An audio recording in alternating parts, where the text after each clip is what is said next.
On to the Monday, April 6th Select Board meeting. I'm joined by Vice Chair Bill McGonigal, Michelle Pryor, Paris Bayani, Mike Betancourt, and our Town Manager, Chris Senior. We're going to aim for a short meeting this evening. And we'll start with acceptance of donations and then do the Town Manager's report and move into public comment, if any.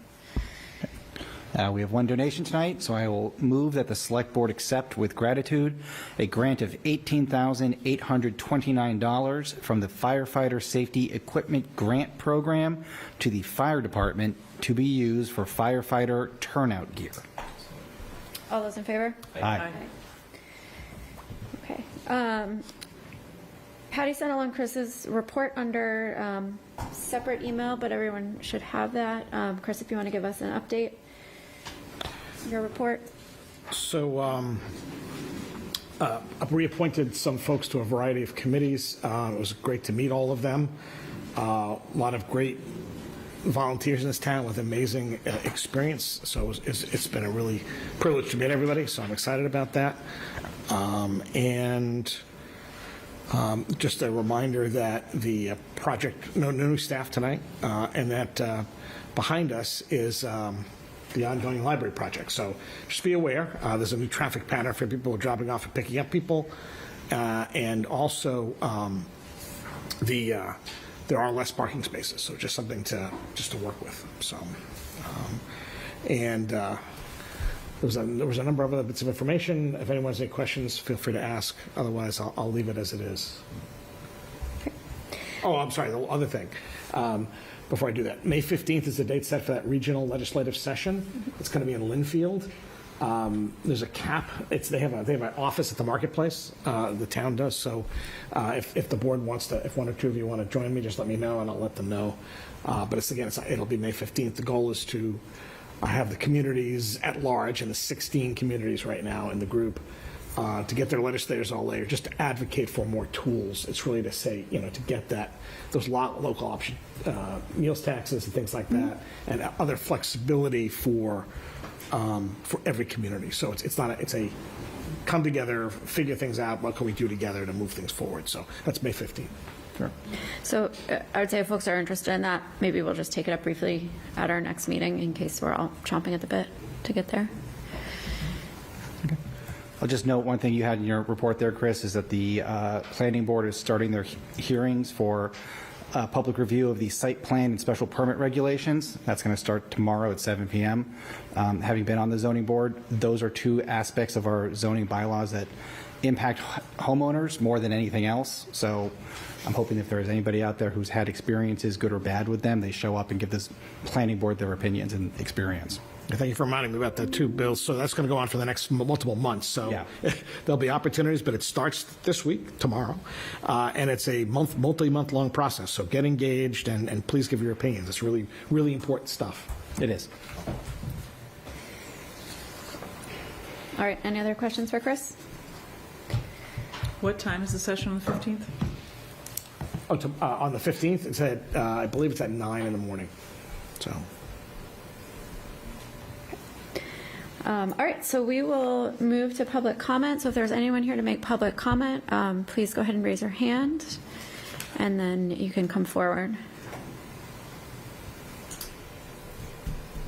And if you want to give public comment on agenda items, we can take that now.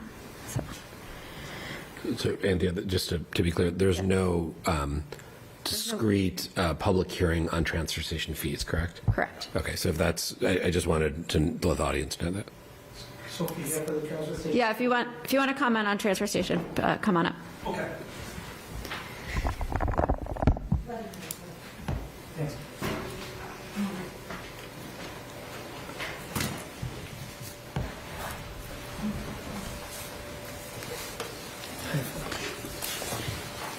Grab your own mic if you wish. No, thanks. There's another seat if somebody else wants to come up. All right, I'm going to try to get through this. I'm sorry. I'm going to read, and I haven't been able to do a successful run all day, so. And you can always submit your comments to Patty, too, if you start to go over. So try to keep at 3 minutes. All righty. Well, good evening, members of the Select Board. My name is George Nowell, and I'm a Winchester resident and local hauler. Our family has served this community for over 100 years. I hope you all had a chance to read the analysis that I sent last Friday. The current discussion and the proposed fee changes appear to be driven by a perceived disparity between residential and commercial rates that was identified by the State of the Town Working Group. My concern is the current comparison may be overstating that gap and is now being relied on to support policy decisions. Throughout the years, many different criteria, justifications, and mathematical comparisons have been used, but they all seem to lead to the same outcome: rate increases. The current comparison being used is not completely consistent. Residents pay a flat fee that includes multiple waste streams, trash, recycling, and food waste, while commercial users are charged per ton by material. However, the comparison uses the full residential fee and divides it by trash-only tonnage. That is not an equivalent comparison. Also, what is included in the system matters. Some municipal and DPW materials appear to be included, while others are not. Some bulky residential materials may be classified as commercial due to the way transactions are recorded at the scale house. Commercial comparisons also rely on the lowest rate, despite multiple categories with different pricing. The outcome depends heavily on what is included. Commercial rates have increased by approximately 8% this past January. Rates are typically set following the annual November vote, and there is no clear precedent for multiple increases within the same year, never mind within the span of just 5 months. I'm not sure that's ever happened. From an operational standpoint, pricing directly affects behavior. If rates become uncompetitive, tonnage and revenue can leave the town. We've seen this before, as I outlined in my analysis. It is also important to recognize that local haulers are not large national companies. In Winchester, there are essentially 2 small family-owned businesses operating a combined total of 8 smaller trucks. We are just trying to operate and survive in the same economic conditions as everyone else in town. As a hauler, I understand that as a for-profit business, we may be expected to pay a premium. I get that. However, 1 ton of trash is the same whether it comes from a permit holder or a resident using a hauler. Haulers represent both residents and local businesses, all of whom are part of your constituency. Any increase is passed through the hauler and ultimately affects a larger portion of the community, even though the burden is placed solely on the hauler. Going forward, I ask that decisions be based on a complete and consistent understanding of the system, with clear definitions of all commodities, and remain consistent with established rate-setting practices. And tonight, I respectfully ask for a measured and thoughtful approach to any increase being considered. Thank you all for your time. Thank you. Go ahead. Hi. My name's Dawn Johnson, and I own M&M Landscaping and Rubbish Removal in town. I'm a woman-owned business here in Winchester, also a lifelong resident, and I live a stone's throw away from my grandfather's general store. He started when he arrived here in 1918 and is an immigrant, so we have a large family that doesn't leave. Winchester's not only a special place to me, but also to my friends, family, and customers who I interact with on the daily. For those who are not born into this town, they're drawn to moving here and to join our community. Why, might you ask? Is it the stellar school system? Is it the peace and silence of a quiet town? Or is it because it's a truly beautiful, well-kept town that we all take so much pride in? This isn't just for the young families or the recent empty nesters or even those who have lived here for over 80 years. Everyone takes these things into consideration when they're choosing to either move here or even stay. A major part of my business involves the beautification of our many Winchester residences. Reliable and affordable trash and recycling pickup, especially in a town where young families and older residents might not be able to or want to make their way weekly to the transfer station, is imperative. When I first heard about the suggested increase, again for commercial haulers, I of course touched upon all the bases where the increase might affect my business in this industry. Then my next thought was all my customers. With the price of oil, gas, diesel increasing, energy costs on the rise, in this meeting, the future of the rates are rather uncertain. M&M prides itself with its affordable pricing and efficiency. It's not about the concept of cutting profits. It's about the chain reaction that these things like this set into motion. Higher rates for commercial haulers lead to higher customer rates, which of course leads to less customers. Delivery boxes, food takeouts, these are amongst the things that will remain in the young family's house while parents go to work, then take their kids to soccer, tutoring, escort their kids everywhere. The idea of driving over to the transfer station once, maybe even twice a week, or having access, to their budget to see if they can fit it in, the commercial haulers' new rates is the new reality. They simply don't have time. Winchester is a symbiotic ecosystem and it's fragile. People say it's one of the best towns to raise a family within the whole state, and I can understand if these cuts are the only option. But the rather hasty manner that this all happened within, and then the discourse needed to even have this meeting, concerns me as a business owner and frankly as a resident. I think the select board should maybe keep in mind that the commercial hauler rates were just raised last year, and I just think coming to the same well so soon is going to affect our customers. We're a small business and we cannot afford to lose more customers. One might ask, why not just get a dump sticker? Could it be more economical? Keep this in mind. When people are going to open houses in the town and realtors inform them of our trash and recycle dynamic here in Winchester, they are often surprised. The idea of putting dirty trash in their vehicle and in some cases driving all the way across town, yep, they do feel reassured when they hear about the private pickup. One less thing to worry about or having to do themselves. So I just ask you to carefully consider the consequences, not only to our town's beauty, but also the market value of our town, home, and community. Thank you. Anyone else for public comment? So we will move into our business agenda. Our first item, and we're going to have our DPW director up, will be the transfer station fees update. We'll talk about that. I'm hoping, I lost the piece of paper I hope to look at. I'm hoping that we're looking at around 10 or 15 minutes of discussion on this evening. Good evening, Bob Lavoisier, Director of Public Works. So I was asked to take a look at our transfer station and look at ways of increasing revenue at the transfer station, and we came up with a few ideas. The first one, starting with sales of processed materials. So over the last few years, we've been able to get a few pieces of equipment at the transfer station. One of is a trombone screener, another one is a food digester. So with that, we're able to process our organic waste in a more efficient manner, and it's given us a product of screen loom, basically. So we're looking at ways of being able to gain procurement so that we can put that out to sale. So with that, with the amount that we have and what we think we could get for some landscapers, we're looking at like a $25,000 profit for that. How did you get that number? Just based on the amount of material that we can make a year, and we came up with a price per ton. And how did you calculate that price per ton compared to like what Home Depot sells it at, or? Yeah, we used a lower number, just because we haven't marketed it yet. So we're trying to get it on the lower side so that we can get people into the site. And that's from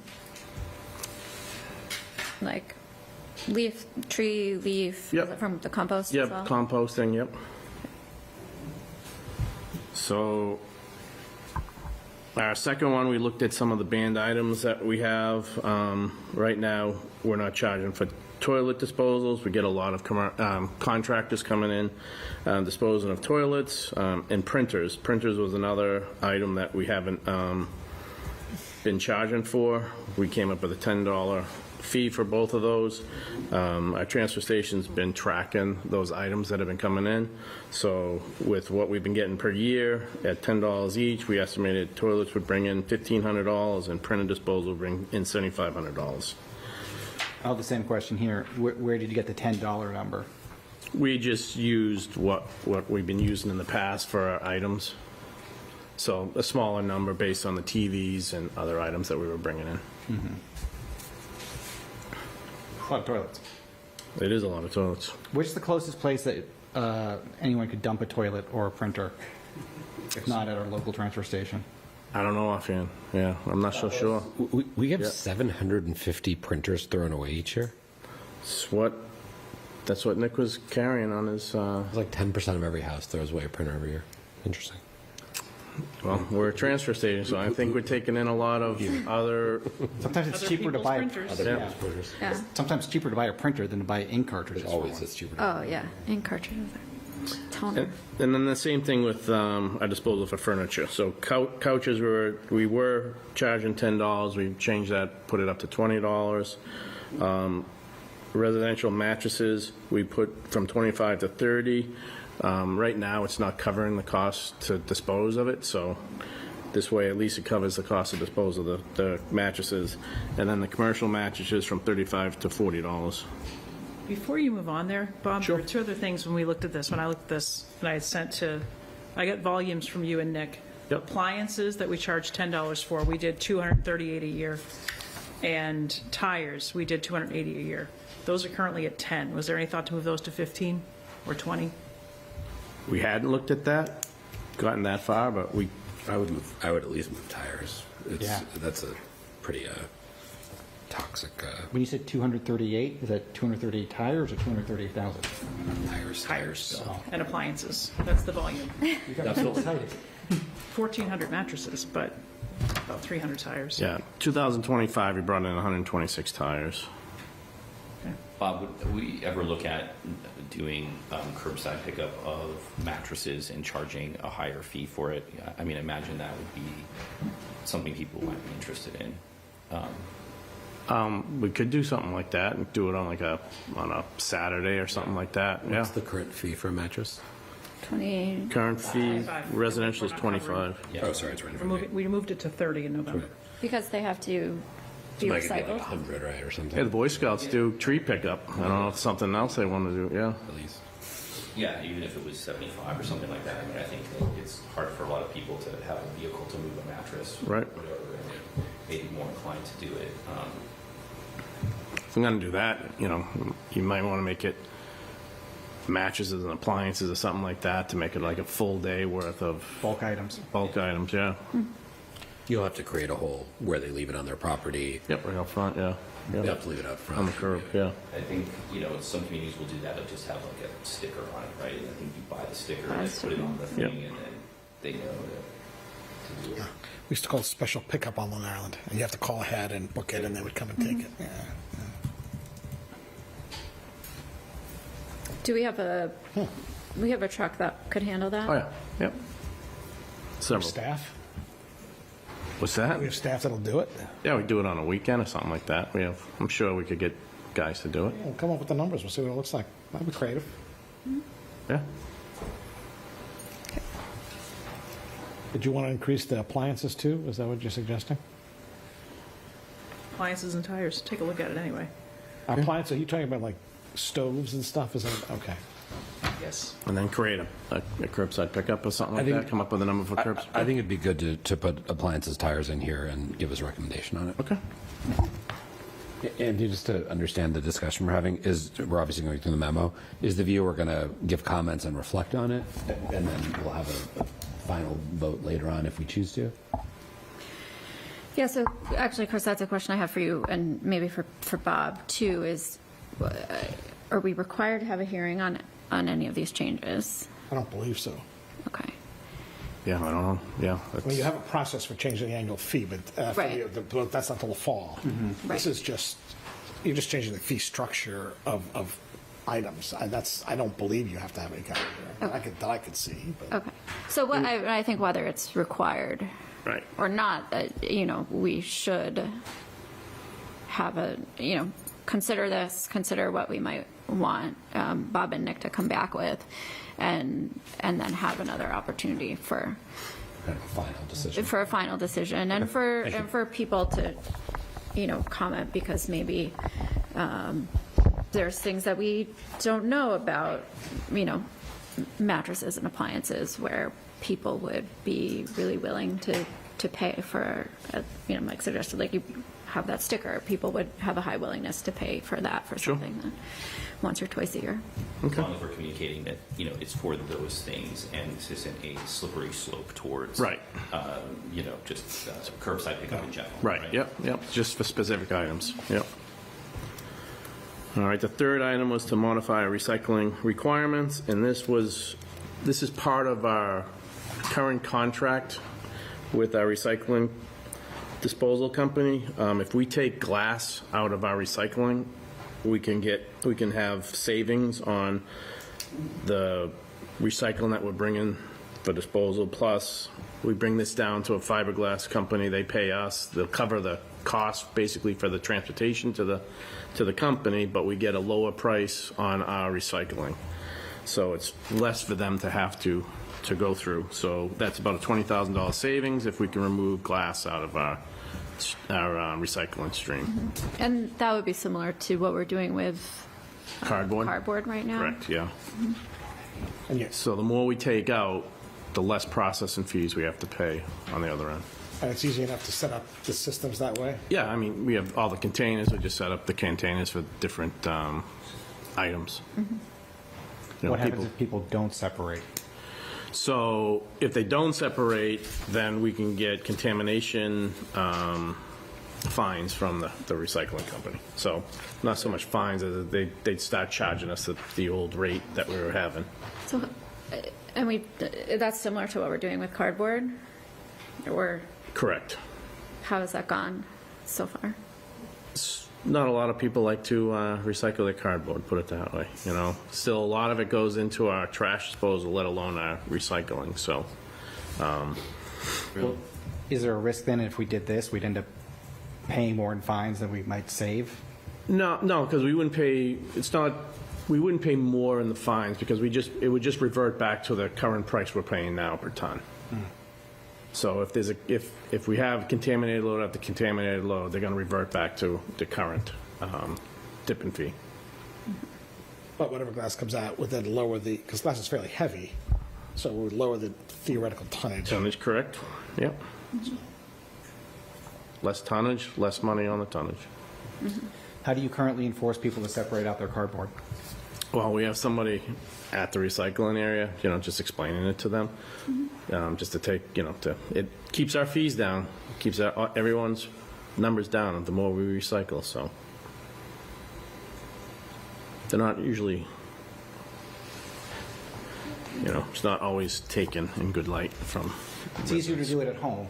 Right. Yeah, that's the challenge. I used to like those big boxes to toss my recycling in and then Right. throw it out. No, I get you. But the more we get out of the recycling stream, the less money it is for us, so. Could we talk about 5 first and then Yep. 4?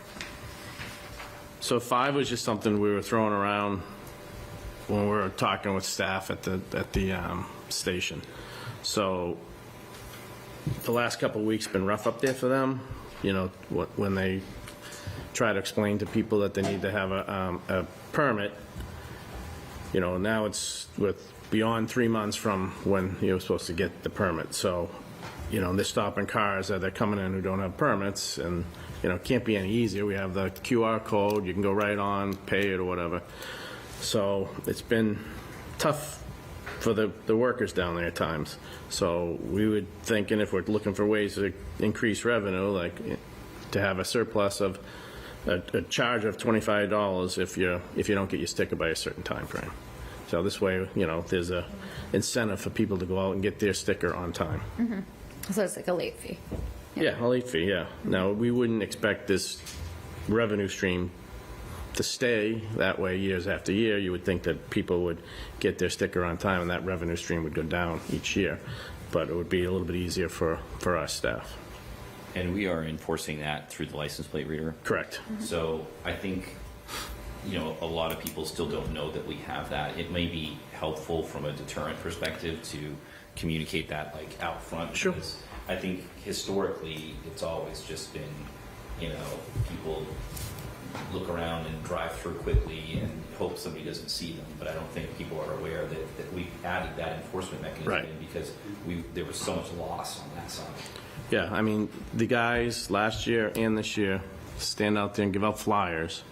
You know, they gave out over 1,700 flyers this year.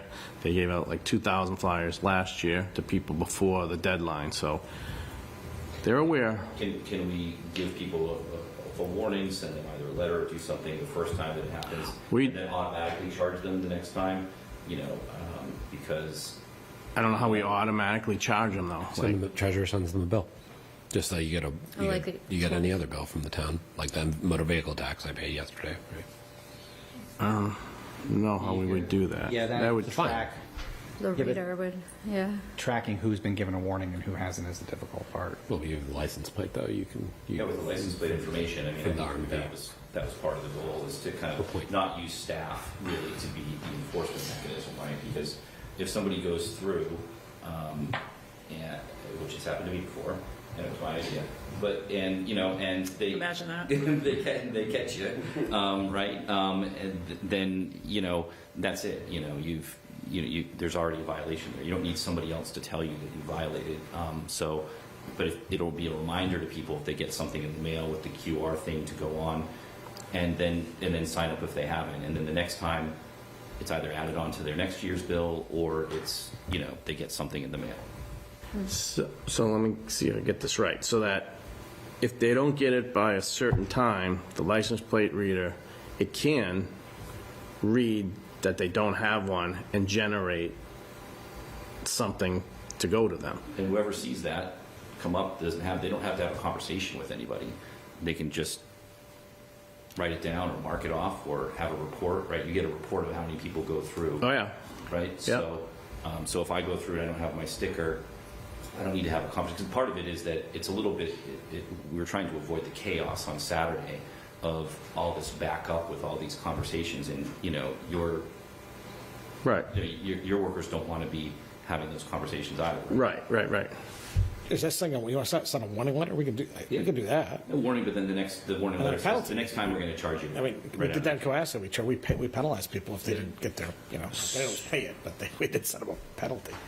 So, It'll increase compliance more than anything okay. else. So you want to fine them for each time they go in after that? Is that what you're saying, or? Well, if it's, you're hoping that once they get fined the first time, they're not going to do it again. They're actually going to pay for their permit. But, unless, I don't know the Okay. economics of somebody saying, I'm going, Every time I go to the transfer station, it's $25. And then it's, $250 versus $350 makes sense for me. I don't know what the number is, but, so it maybe isn't 25, maybe it's beyond that, but I mean, that's. Or it escalates. Maybe you can bring that back to us Yeah. of what that could look like, and I don't know if we need to coordinate Yeah, I mean, there's some with Chris time or with to Mary Ellen. figure that one out, because that wouldn't be until January 1st of next year. Right. Yeah, Just plenty of time. spitball. Okay. Yep. Yeah, we can do that. It's a good incentive. Yeah. I believe my husband has been the one to get that warning, and I said, paid it. It's taking a week or so the first time they did. I think it's just people forget, and it just is, more than anything else. I think the key point is that the license plate reader has to be connected to something. Otherwise, it's just reading license plates, right? It has to lead to some kind of a letter being sent to you or something. Yeah. Otherwise, it's just reading them. Yep, no, it can generate that. Yep. Okay, so let's bounce back to, Bounce back to the last one. yeah. Increased commercial tipping fees. So we looked at the rates now of the commercial. We looked at that. We looked at market rates for other companies, other tipping areas. We looked at the ease of our station and what we thought a number would work here in Winchester. So we went from the commercial solid waste from 190 a ton to 210, the commercial mixed waste from 210 a ton to 230, and the building and demolition debris from 246.75 to 260 a ton. This is coming out of the report that came out of the state of the town. It was the discrete increase scenario 2 as opposed to the high. So we took the, and then Nick made a point that there needs to be more of a spread between building and demo and commercial solid waste because it's just more complicated to process. You compact commercial solid waste in a way you can't do for the other things, so there should be more of a spread. So they raised that number a little bit. So. There was another tier we didn't go to, but you can see there was there was a third tier. And you had already made some changes, if I'm not mistaken, in the fall here, right? Correct. Yeah. Yep. But you didn't go to the whole number that you had. No. So I don't know if you had any questions on that. And so we have at table a copy of this memo from State of the State of Town with these numbers, with a couple different scenarios. Which memo is this? Who's this from? That is from, That's from Paras. no, it's Oh, not. that's from- It was forwarded by me. That is, so this is the memo from the State of the Town Working Group from Right. October. And then this is an email, and there's more of it that could be printed, that was a response to the memo we received. So this, from the same individuals. Okay. Got it. Does that make sense? It does. But this was their original. And they came and presented here in the fall. They did in the fall, yeah.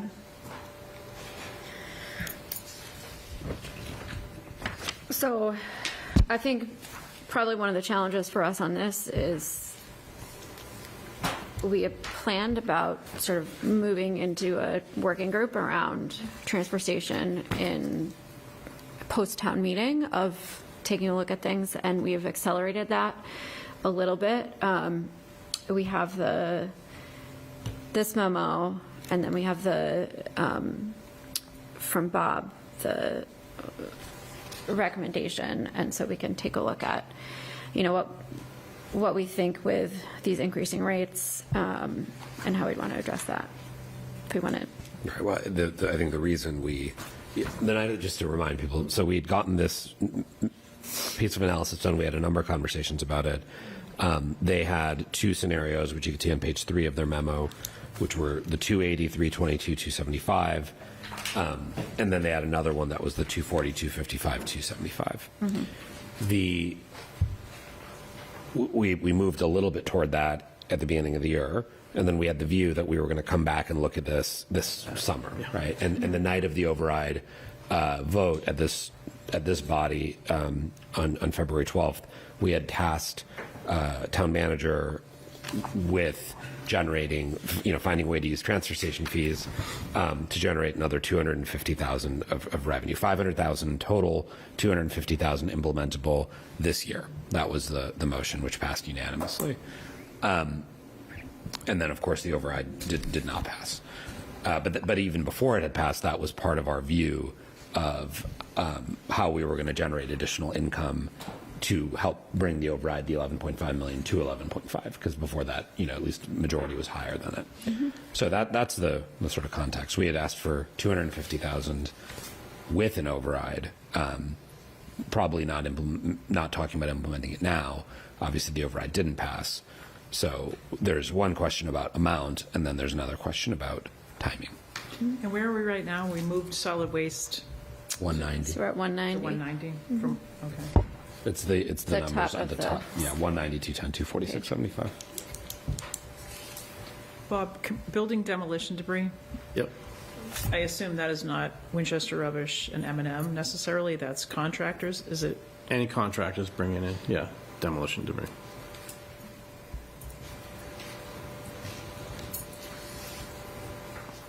So Anthea, should we just Yeah, deliberate? Or we can, walk? we can start talking about this, and I think probably no other questions on 1, 2, 3, and 5 at this point, and we can just talk about number 4 on the memo. So I think the person who made that motion that night for the 250,000. I mean, this proposal gets us to 165, and I said I think we had agreed 500, 250 this year, and that was with a successful override, an override we believed would be successful. So I would be willing to go to the State of the Town, working group, who I think they did great work, to their recommendations, which are at the top of page 3 of their memo. Now, I will say, they have modeled, and I appreciate the group doesn't have this in front of them, but when I went through the model with Rachel, the numbers she gave me were 270 to 280, 310 to 322, like somewhere in that range, 310 to 322, 270 to 280, and then 275 was the same, 275. So they had modeled a bit of a range, 310 to 322, and 270 to 280 for household commercial. Sorry, it's called commercial solid waste, is I think what it's called, and then commercial mixed waste. They had said 310 to 322, and then 275 for building and demo. That was the same. So the numbers you see on page 3 are the upper end of the range they modeled. Now, we, for the 2026 fee, kind of where we are right now is actually in between Correct. what's here as 2025 and what we are right now. We basically did half of what they recommended for 26 for 26. So we went from 179 to 190. We went up $11, and they were recommending we go up 50. Sorry, they recommended we go up $45. We went up 11.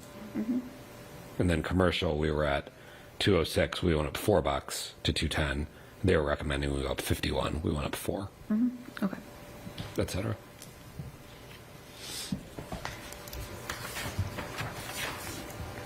Others have thoughts on the proposed rates or this memo or other suggested rates? I think my thoughts are, oh, go ahead, Bill. I don't have much to say. I mean, this is not something I personally would like to do, but it's something that I think we've been now almost required to do. We just need to find revenue, and this is one of the few places that we can find it in town. And I understood that we were moving in this direction even if an override had passed, but now that it failed, we're just moving a little bit faster to get there. We told the town manager we wanted $250,000. This is how we get there. So, I mean, if we're not going to vote tonight, I would like to see the information on what the rates are at the other transfer stations that Bob looked at and the distance from here to there. But I also know that a lot of work went into the memo that we were given by the working group, and I trust their judgment too. And so, almost inevitable. Michelle? So I appreciate, Bob, thank you for all the suggestions. I agree, we did ask the manager to find some additional revenue. If we were on a path to increase these over a period of years, I think that's the path we should be on. I'm not sure that we should touch commercial rates until November, similar to what we did in the fall. I think there's an annual process, and I think we should do that deliberately. I think everything else, I mean, the permit fee thing in March, that ship may have sailed. We're now at April 6th. But selling compost, disposal day, other items, we should move on. But I don't think we should move on a commercial rate update 6 months after we just did a commercial rate update. I think if we're on a path to get there, we should be on a path to get there. I appreciate we need revenue, but I don't know that we should do it right now at that scale, mid-year, when, it's kind of like the same thing we talked about. There's a lease down the street with, people who've enrolled kids in after-school programs. What will that mean for next year's costs? You've already got customers in for this year to do your disposal. You've already probably locked them into contracts, or you certainly have locked your own disposal things into contracts. Similar to how we may not want to change the rent so the kids' corner parents pay more who are ready to go there in June or September, we should do this on the same cycle. Building demolition might be my sort of exception to that in item 4. If building demo it's very much sporadic, it's very much pay as you go, it's probably not a standard every week, 5 times a week you get a truck, but I wouldn't want to move on commercial until we have a hearing and do it in the fall like we usually do. Mike? Yeah, I was going to say the same thing as Michelle. I think we just hit commercial callers. I think we need to pause there. I think I am encouraged by a lot of the revenue recommendations that Bob and his teams brought forward tonight. So I'd like to see how that plays out a little bit more. And ultimately, I think what we've talked about is putting together an overall strategy for efficiencies in kind of every sector of the town. And so I think as we do that, it may not necessitate us having such a sharp impact on the commercial haulers right away. So we've certainly heard from them. We've heard from them before, and maybe phasing in some of these increases incrementally over time makes more sense to me. So that's my sense. Madam Chair, so I know, Bob, we had talked about another thing that's not in here, which is increasing the flow. And we had talked about that the board had adopted a pilot and it's been successful. And again, the board doesn't need to approve that. It wouldn't be it's a volume thing. So I didn't include that because we had met back in the fall and they had already approved increasing tonnage to it. but I talked about being more aggressive and seeing we can solicit more of that. So if I remember, there was another $50-some-odd thousand or more in that from just is that still on the table? Yep. Nick is, following up with that, getting more contractors in. But I didn't include that only just because we had. It's been adopted. Been I adopted understand. back in the fall. So. I just wanted to bring that back up. So we've been talking about it's not just the rates, but if we increase the flow, it's going to increase the volume too in a way that's not going to impact any residents. Right. So I would just to put some math on it. If you take out number 4, which is the commercial fees, you would generate this proposal would generate $60,000. And the night we voted the override, we had asked for 250. Put building back in, it's 79.2. Yeah, correct. 80,000. So it would be 30. Even of this memo, it would be only 37%. Compared to our original target, it would be 24%. If to Michelle's point, if you add the construction back in, the demo debris back in, you'd get to 80,000, which would be half of what this memo says, 49%. And 32% of what we had asked for on the night of the 12th. So to me, we had made commitments. We were going to target revenue, and that motion that was unanimously adopted by this board on February 12th said for this calendar year, 250 for this calendar year, 500 over time, and that was when we thought an override was going to pass. So that would be my comment. So I think, I appreciate adding the building debris. I really think if we don't look at these commercial fees and if knowing that the permit fee wouldn't come until a year from now, effectively, or nearly a year from now, we're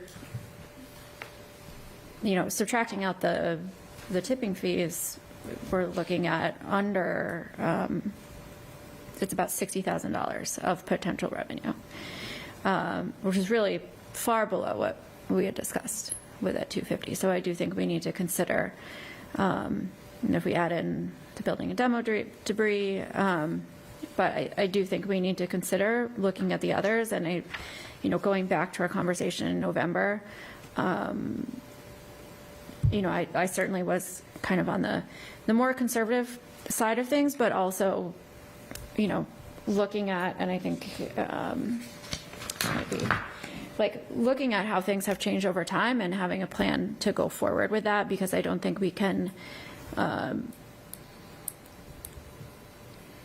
really sit on this when we're looking at revenue out of the transfer station is not going to be in just kind of creating new programs or new processes, but it has to be also in increasing some of what we have. Increasing. So Andy, so you said that building demo is I think the easiest one, as you put it. So and I think Michelle made a comment along those lines too. So for the two other ones, and mixed waste is certainly meaningful, but the one that's the biggest by far is commercial solid waste, right? It's whatever 64 out of 164, 68 out of 164 is, but it's 40% of this whole memo is that one line, right? Commercial solid waste. Mm-hmm. So that's going to be the big question. And they've recommended we go to 210. The working group had given us 270 to 280. There's also the view that we don't move at all. I mean, do you have and I would be comfortable going to the working group level. Do you have a view? Because it sounds like to some degree you're going to be the decider here. I mean, looking at this memo, like the easiest math to run the numbers on is if we went to 230, which adds another estimated 68,000. I think the commercial mix seems to be the smallest of this. Taking a look at there's sort of the biggest impact from changing the commercial solid waste. Okay, so right now at 190, then the working group number was let's just call it 270. They said 270 to 280. So you've sort of picked the midpoint of 230. Not trying to put words in your mouth, but I mean, that puts us, if we look at this discrete increases, so we have, yeah, which by the way is not, they just showed us those for what it's worth. yeah, so if we look at the discrete increases, which is, right, wasn't what the recommendation was, but just another example, you know, they said 210 for this year, which we're not at yet, and they said 240 for next year. Okay. So it's 230, and then building demo, you said 275, and then commercial mixed is smaller, so in dollar impact, it's smallest of the three. So again, we're at 210. Their recommendation was 310 to 322. Well, let's just take the bottom of the range. Did you say what your head is on that one? So the midpoint would be 250 to 260. Yeah, I mean, it's, It's $20 higher than commercial yeah, solid I mean, too. so do another 20 to 250, but that only adds 15,000. Yeah, but I would say, that's like bigger than all the things in number two combined, right? yeah, but I would say if you, I don't know, kind of like doing math on this, if you were to do the demo debris up to 275, you cover that. Yeah, but it is $20 more than solid, right? So otherwise you'd leave it right on top of solid. In every scenario, it's $20 more. So. Right. And no, Bob, like when commercial solid waste versus commercial mixed waste, there's no benefit to like, oh, if they're the same price, something becomes easier. There's no efficiency there. No. I would rather the commercial mixed be higher. Right. Because it's harder to deal with. Yeah, exactly. Yeah. Separate it. Okay. The household compacts more. You can get more in for the truck. You know, the bulky material on the mixed should be higher. I feel like we need Nick to take us on a tour, all of us. Check out the transfer station and get It really would be fun, but understand. it doesn't change what I'm willing to do here. Yeah, I know, just in general, having that. I'm going to send you all a printout of 2025 for the calendar year. It'll give you all of our codes, all the weight that came in, and how much it all generated for price. That way you can see for yourself. I mean, my opinion is commercial waste is still way less per ton than our residential permits. Great. That's the whole point of the No matter how you look at it. I mean, I can take out, mixed debris, building debris, and it goes down even farther per ton, so. Well, that's the whole point of their memo, and I appreciate the memo we received last week, but I think in Rachel's reply to it, who was on the working group, I mean, it says, the number was calculated including solid waste, recycling, and food waste totals for all residents. And I pointed out to Chris some of the other gaps there. I mean, I agree very much with what Bob said. The whole point of the working group's analysis was to close the gap that exists between our residential permits and our commercial haulers who are paying, $100. Our working group came up with, the State of the Town working group, $100 less per ton. I think Bob's number is even larger from memory. With the 2026 changes, it may have narrowed it a Right, bit. right. Yeah, but in 2025. So I think, Yeah, go ahead. Yeah. no, I think we've committed to talking about this and coming back to it. We're meeting again next week. And I think I'd like to see a little bit more of information that Bob has talked about to sort of narrow in on things. And it also seems like maybe Paris and I have the most discussion to do around this one. That maybe we can have an updated memo from Bob that includes appliances, tires, sort of the idea of a one-day curbside rate for large items. It's not going to change the number Yeah. very much, yeah. those items, yeah. I mean, the tires is going to bring in $1,300. Yeah. Yeah. So, like, if we're trying to focus on the large disparity between commercial and residential, just flagged Yeah. repeatedly, both by staff and the volunteer working group, I think we need to focus on number 4. And, Right. Well, Bill had asked for having an understanding of comparable rates and locations Yeah, of I agree other with that. transfer stations. So I think some of that would be helpful. And then, if we can have this, if it's possible to have a table with some of the rates and sort of potential rate increases and estimated cost increases, or, cost per $10 increase. I kind of like backwards mathed it for myself to get the number of tons to recalculate, but I think that would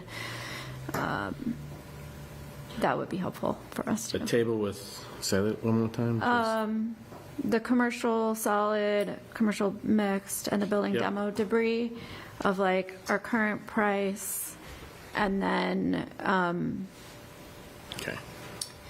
the estimated revenue from Right. increasing to the numbers you have, and then like for every additional $10, what would be estimated revenue? Obviously, those are loose, right? Things will. I think that would be helpful to see. Is there anything else anyone needs to know before next week? Nope. Did Nick give us an update on outside haulers, and if we've gone from 2 to 4 to 6, or if we're still at 2? We thought that was $40,000 in incremental revenue. Are we close to getting it? And if we can go up. Yeah. There's your 60,000 right there. And then I think we can put this on the agenda for next week. We'll come back and discuss it. And I don't know if it's, I'll talk with the town manager. I don't know if it's a hearing or if it's just discussion, and we'll welcome comment ahead of the So, meeting. just to understand, Anthony, are we meeting? Oh, we meeting on the 13th. We are meeting next Oh, week. we are meeting all the time 13th, until town okay. meeting. But not on the 20th, the week of the 20th. Not on the 20th. It's a holiday. I get the 20th off? Nice.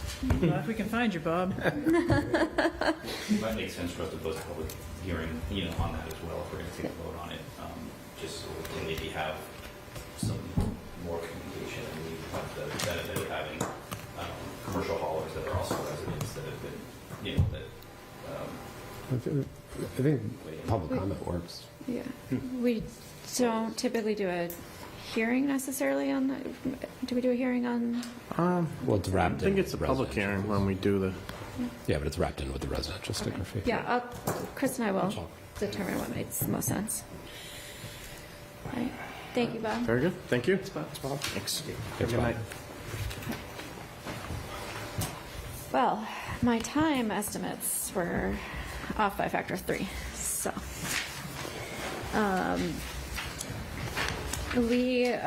Next item on our agenda is the FY27 budget update. We met, Chris, the superintendent, myself, Paris, and then the chair, vice chair of the school committee, and the chair of FinCom sat down this morning. You have a copy, it says State of the Town to FY 2027 budget. So you have a copy of this on table, and maybe Patty This can is get on April the screen 6th, not for us. March 6th. April 6th. April I forgot 6th. what month it is. Yeah. We're back in time. My kids just watched Back to the Future and Back to the Future 2. So, relevant. Paris had drawn this up a little bit before. Thank you. Of what we had talked about in February, if the override passes versus the override fails, and how we need to address these different areas, as well as kind of what we talked about today and where we are with that. I think it was a good discussion, able to sit down and understand kind of the different drivers coming from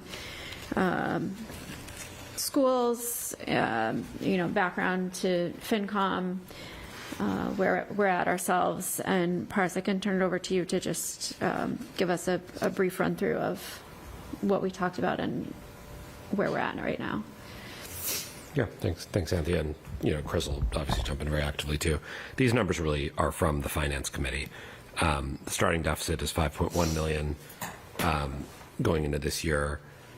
They have plugs in their budget, and I'm sure Chris will come back to this in depth, of $750,000 from the municipal side, which I believe includes unallocated. Correct. So it should say municipal and unallocated, which, as everybody knows, is mostly health insurance and a little bit of energy.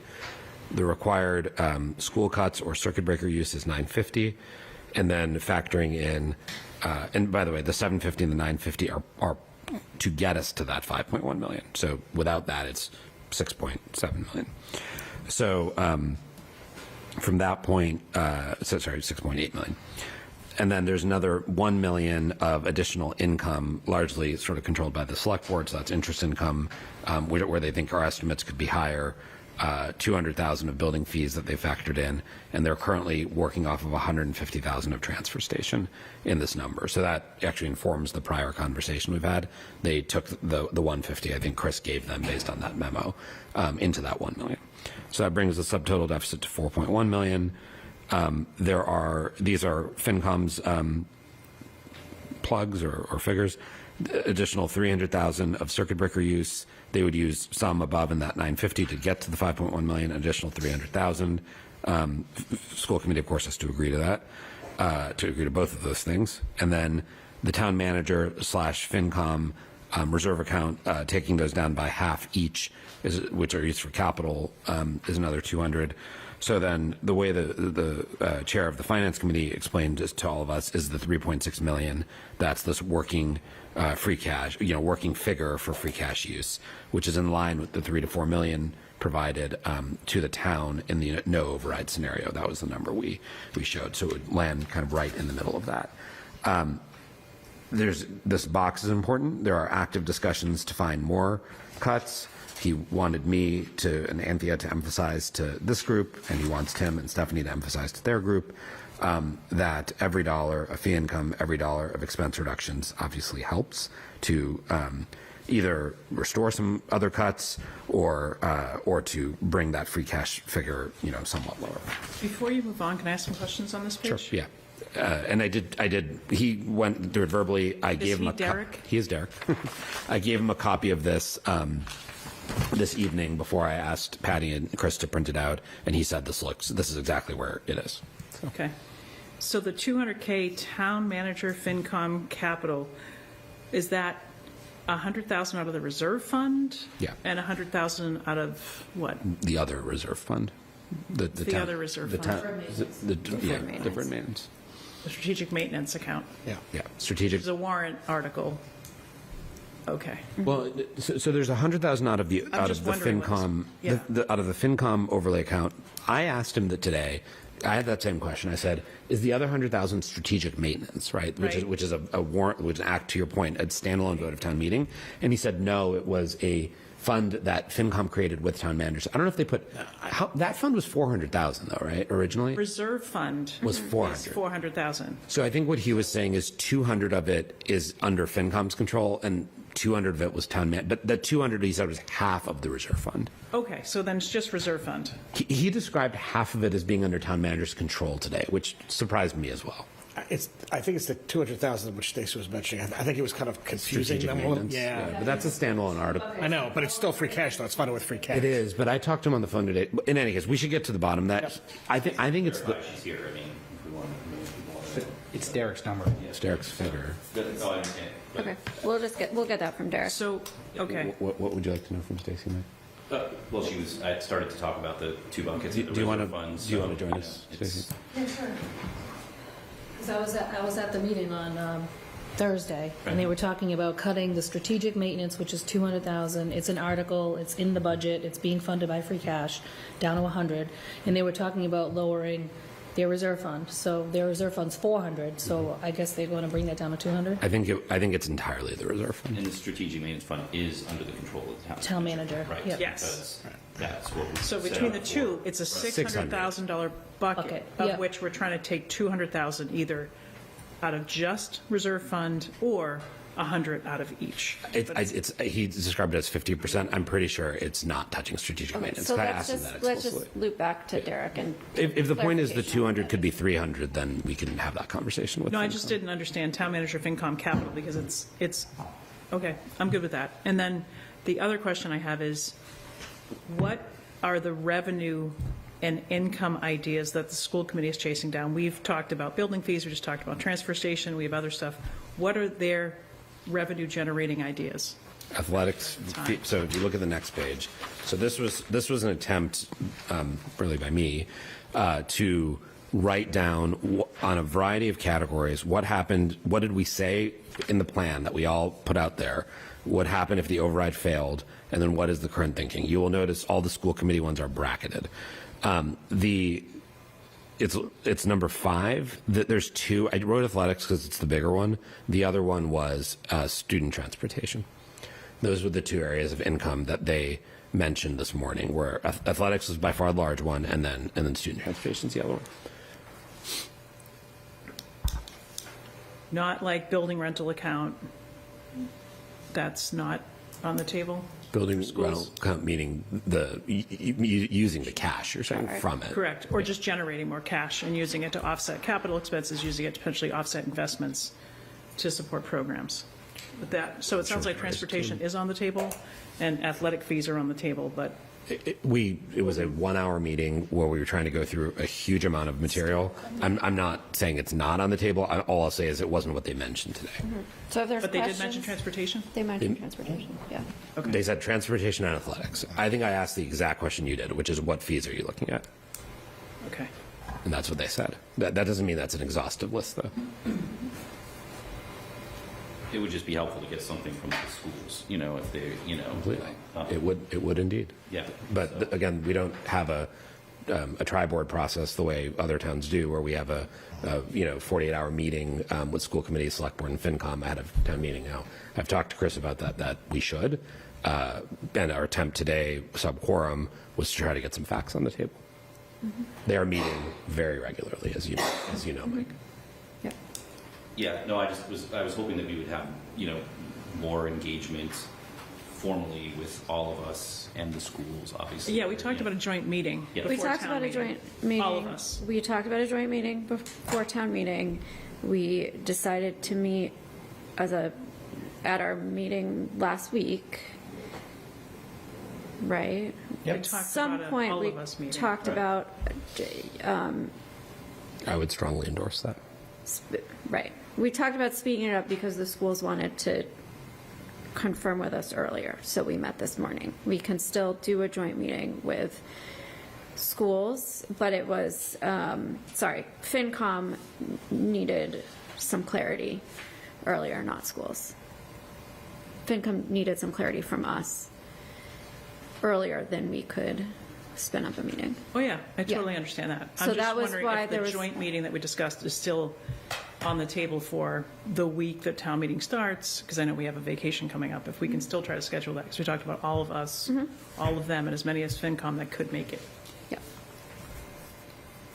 I appreciate they have a budget to create, and they need feedback, and they need to know where they can. Well, I think the point you're raising, Michelle, is that there's a reason peer communities are meeting in tri-board format right now, right? Which is that you need everybody to really get this to a good spot. Yeah, I mean, while we haven't called it a tri-board format before, it's what we've always done. So It's now not we're in true. a situation where I think it's more urgent. So I think we talked about doing it. It's, I'd rather hear specifically from management and from the schools and FinCom, not just a subquorum of us, because I think there's questions that we all have, and I think is value for all of us contributing to the conversation. So. Well, management was there. I simply summarized the content from FinCom for everybody at this board to get some information. In the future, I'm happy not to do that. Yeah, I don't want information So, summarized. okay, I mean, well, then you have to attend every Okay. meeting all of the It's not, time, if it's not, which if is it's not if it's efficient not for helpful, all it's of us. fine. We will, It's functionally difficult to call 10 people and 2 committees. You have 40 hours notice. It's not. I'm not saying I should have been there this morning. I'm just asking if the thing we Yep, talked about yep. last week can still happen. Yes, That's which all. is what I Can suggested. still- I was on a suggestion Yeah. last week. it can still happen. That's all. I will still work on getting that scheduled. Met this morning to facilitate this for FinCom. The school committee is meeting regularly. I know we don't all have time to watch their meetings, even if you double speed it.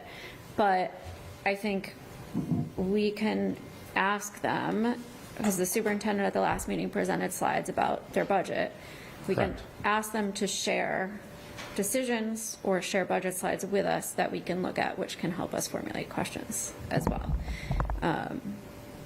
And I think that will be helpful in getting a sense of what they're doing, because they've been met, I think, twice last week and talked about the budget and meeting again. So they are doing considerably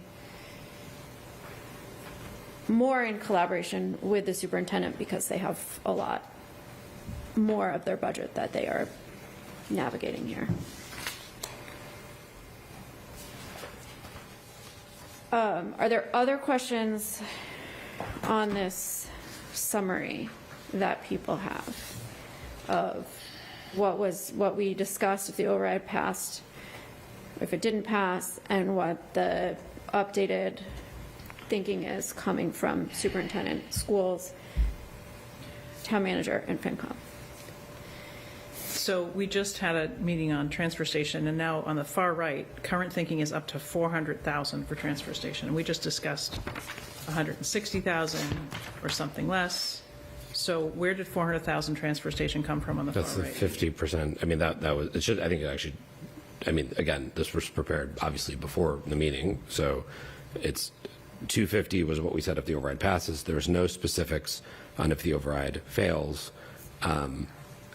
Beyond if the override passes, up to 400 was the value based on the Highest numbers in that. based on the memo. highest numbers in this report. That's why it says up to, not 400. It could be 50. It says up to. I was trying to give the highest possible number based on what the model that they did, which I went through with them 2 weeks ago. Again, said if you went to the highest numbers that they modeled. Again, it doesn't say a range with a floor. It just says up to. I got it. Well, I mean, okay, so the next question I have is literacy, override fails none, current thinking 600K. This is what they, again, I guess Mike said explicitly it's not helpful for him to see a summary. He's also left the room.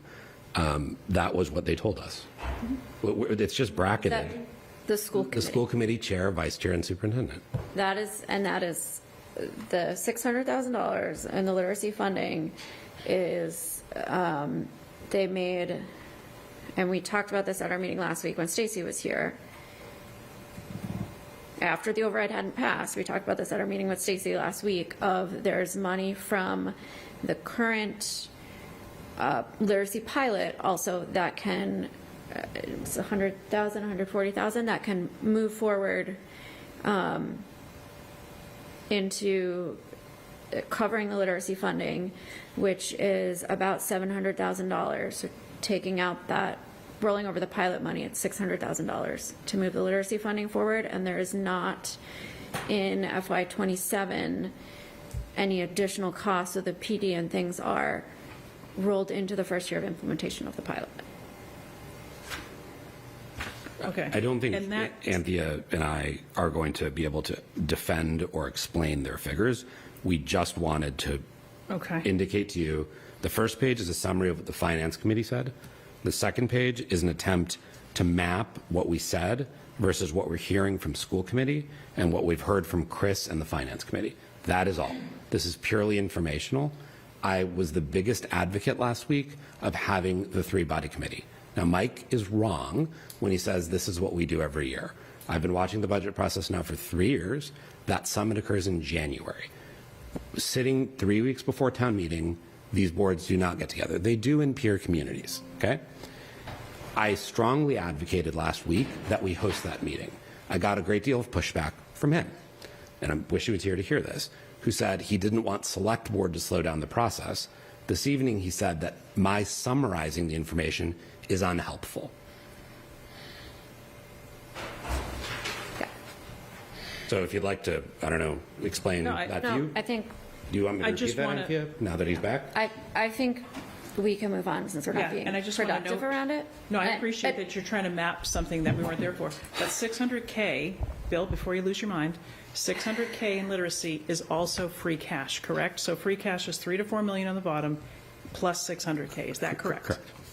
Okay. Fair enough. The 3.6 million, right? So this is how, again, the chair of the finance committee asked us, how he described it. I shared this page with him and said, can I share this with the select board? And he said, yes. What do we want to do going Part- forward? It seems like this process has not worked, which is interesting because I think the last time the view from Mike was that finance committee and the town manager should just go forward, not to actually convene the joint meeting. Now he's saying it's not helpful. All right, hold on. We're not going to relitigate it unless we're watching it in real time. Okay. What's a helpful we- process going forward? So, for purposes of moving things forward quickly, we need to be a subquorum when we're pulling people together to do this quickly, which is why the meeting was this morning. This summarizes what was discussed in the meeting. We will work with the school committee and also FinCom to get ourselves together to talk about it more. You can hear it from, we'll ask the superintendent to provide us with an update from their last meeting of the budget or any slides that they produce going forward from the budget. But if we're acting here with imperfect information, and it's frustrating to everybody. So it's not actually conducive to us coming to what we need. If we need to give direction to Chris on the budget, we can do that here. If we Appreciate need, it.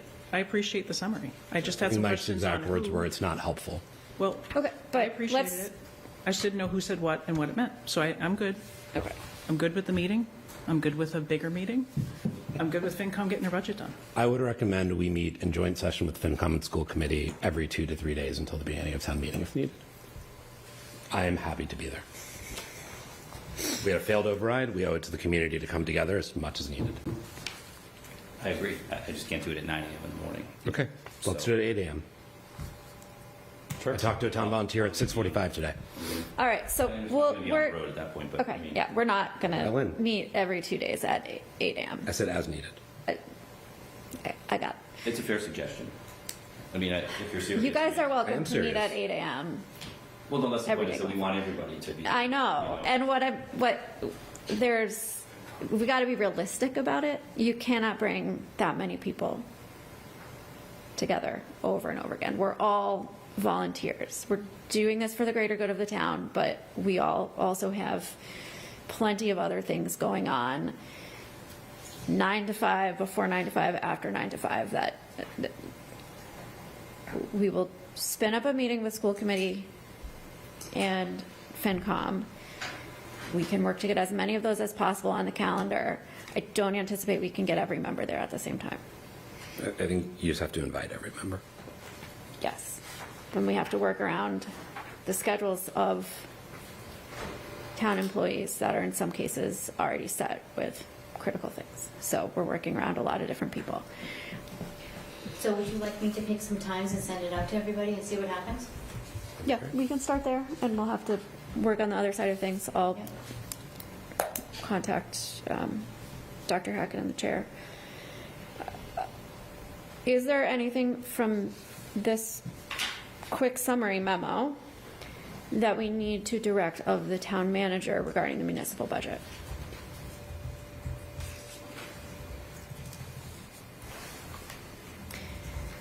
Chris, when are you giving a final budget to FinCom? When is he having us back in, next Monday? I forget.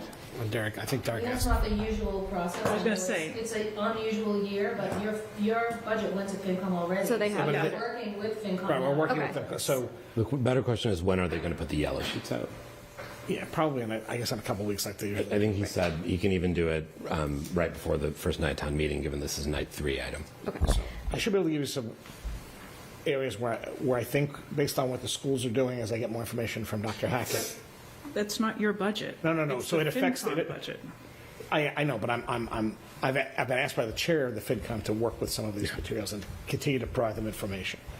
I realize it's their budget they have to present, but they've asked for input from Stacy and I as well. Are there any additional changes to the municipal budget that? No. Based on this, and again, the goal is to be reasonable with this, but to get us down to where we need to be. And I think based on the school's potential headcount reductions, there'll be a savings on the healthcare side that'll be helpful. So let me just say what I would expect to see from here on out, having done this myself. I would expect, because I think it's a fair question of municipal impact, right? So the yellow sheet will have the yellow sheet. The FinCom book will be a narrative. It will describe how municipal and undistributed get to 750K if revenue is exactly where the plug is, right? I would expect FinCom to write a budget book that describes what municipal and undistributed cuts have been made to the manager's budget. It's a table of what you published on February 15th and where we are in the yellow sheet with a description of what's been cut.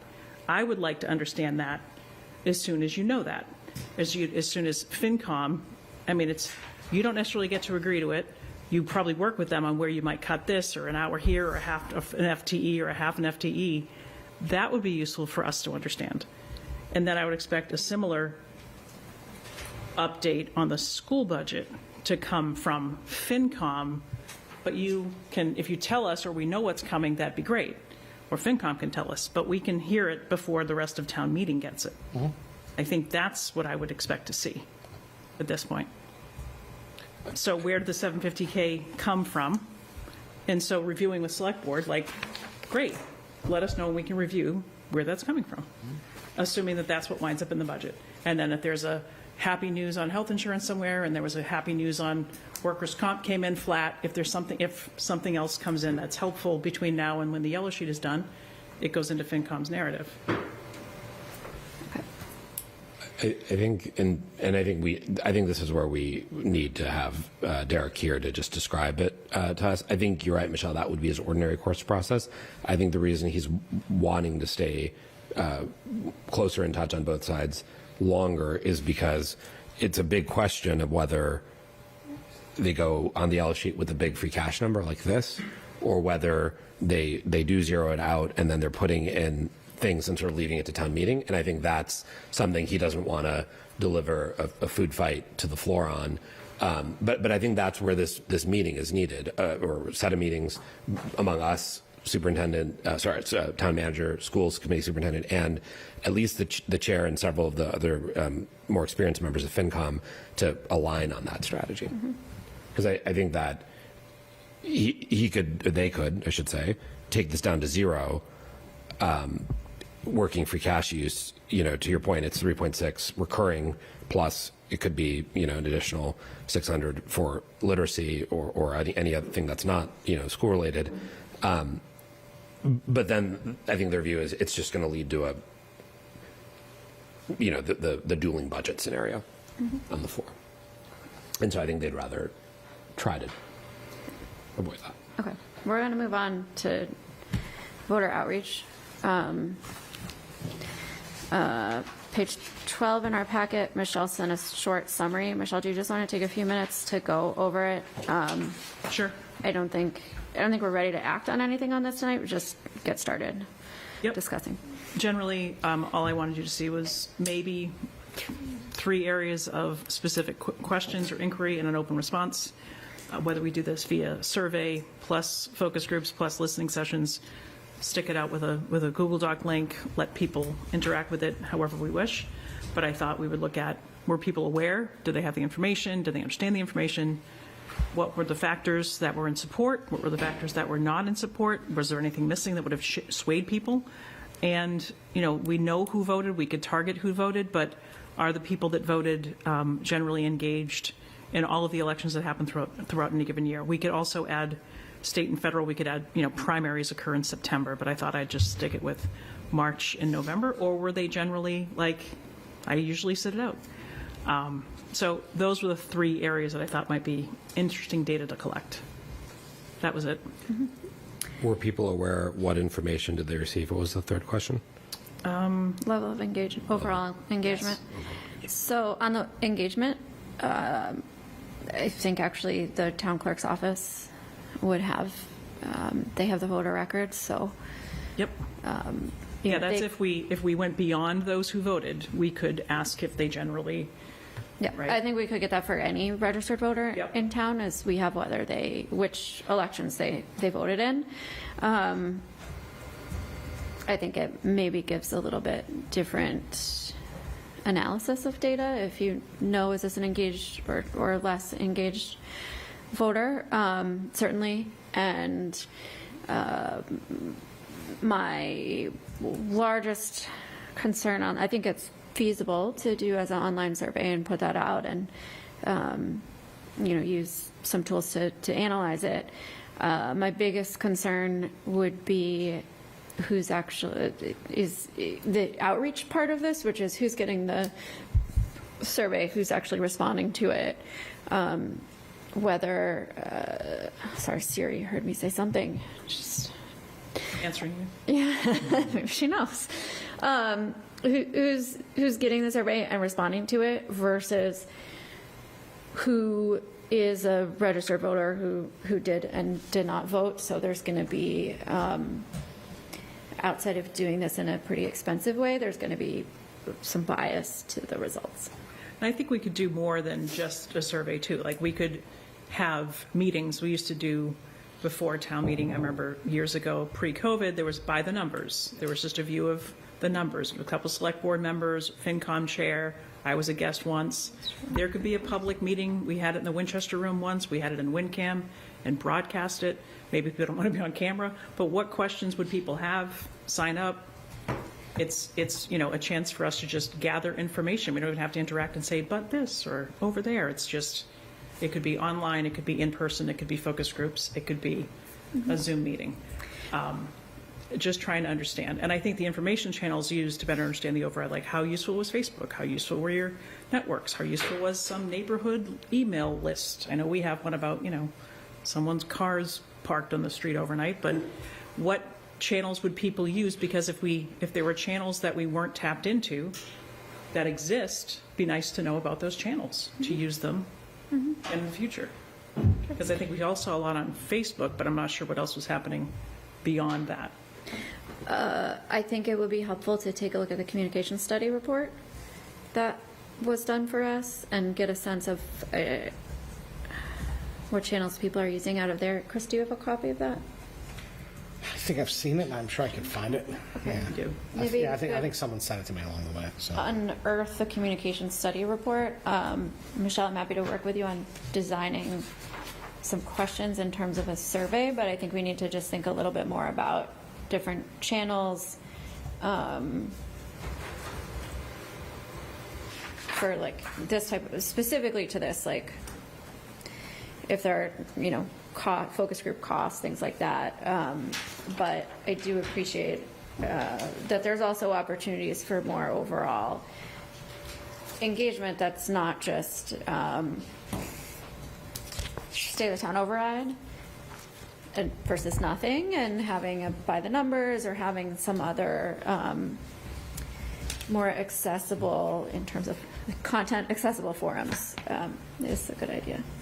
I think doing it all, I mean, I think that's where we've had success in the past, you know, even if it's precinct meetings and really engaging people, but like listening. I think that what doesn't work when we're just telling people. So I like what Michelle has put together here. I think it's a good framework and can certainly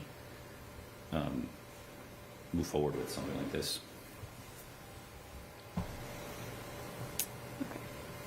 So we can take a look at the communication study report, and Michelle, you and I can think through survey and some methods of outreach, and then come back with that, because I think the Sounds other good. piece of the more human touch piece is going to take a bit more work.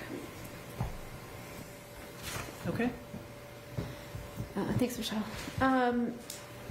Town meeting motions is our next item. Chris, do we need to vote any specific motions? We have Pars's memo on the EFPBC article, although the motion to that is very basic.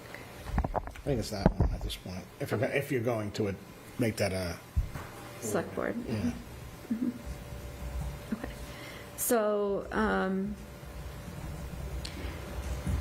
so we have Pars's memo then on the EFPBC article, which is to change the wording that the school committee's representative serves at the school committee's pleasure, sort of to make sure that this is aligning with MSBA compliance if we're in any school building projects. And Paras proposed that as an individual member last week, and the question would be if we wanted to support that as a full select board. Paras, if you want to give any additional background. Yes. Are they co-sponsors? Not co-sponsoring. They said that they spoke about it, as my letter said clearly, that they would speak, that they all spoke about it, all five of them said they're supportive of it, and they would endorse it. I think their view, they didn't say this, I think their view maybe is it looks a little bit less self-interested coming from a body that's not them. But they all cited the same point, which is that the EFPBC, as my letter lays out, is not actually an SBC today because it does not have a member of the school committee on it. Mm-hmm. I did make the EFPBC chair, who would be affected by this, aware of it, as well as the moderator, as well as the chair of the Committee on Gov Regs. The moderator did reply and pointed out he actually has 2 vacancies at the moment as well. Well, move to adopt the current draft Article 45 concerning the amendment to the EFPBC bylaw to take it as a select board sponsored article on the Springtown meeting warrant. Second. Any discussion? This is to put it on the warrant under our name, right? Correct. Select board name. Yep. Okay, just want to make sure. So no, that was my question. All right. All those in favor? Aye. Aye. Aye. Okay, great. So then, moving to the next item, which is the Springtown meeting warrant, that was sent out to us on Friday. I asked folks if they had any typos or edits, just to send it ahead of time. Michelle, I saw you caught the one of our edit to Human Rights Commission. Sorry, Anthea. Yeah. Speaking of typos, our Yes, I know. hawk-eyed former Paris has one for... current planning chair, former planning chair, whatever he is, pointed out it should say serve at the committee's pleasure on page 13, not as the committee's pleasure. Article 45 on page 13, second paragraph, beginning with the bold and underlined word 9. Second line reads bold and underlined, serve as the committee's pleasure, should read serve at the committee's pleasure. You're welcome. Done a lot of lawyerly things in these meetings. That may have been one of the most. I think in transcripts. Any other? Credit to Brian for reading down to Article 45 and catching a typo. and texting me. I did not find any additional, but I don't promise that there aren't any. Did anyone else catch any updates? Okay. Any, And has Michelle's edit been passed on? It was Yes, I sent it to you guys circulated. today. Patty sent an updated. afternoon. Okay, great. It says Warrant 4/6. Yep. Yep. Okay. If there's no other feedback on the warrant, then we can vote the warrant and substantially the form Okay. presented. I'll move that the Select Board approve the warrant for Springtown meeting in substantial form as presented, noting the edit provided earlier today by Michelle, the edit just recognized for Article 45, and the fact that the Select Board is presenting Article 45 as a full board and not just by Mr. Bayani by himself. So, Any discussion? All those in favor? Aye. Aye. There's a party outside. I thought that was the vacuum, but it is, yeah, it sounds like it's You party. don't have to sign the actual warrant too, is that how it works? Yes, I have to sign the sheet. Okay. The last thing is Select Board Committee and Commission assignments.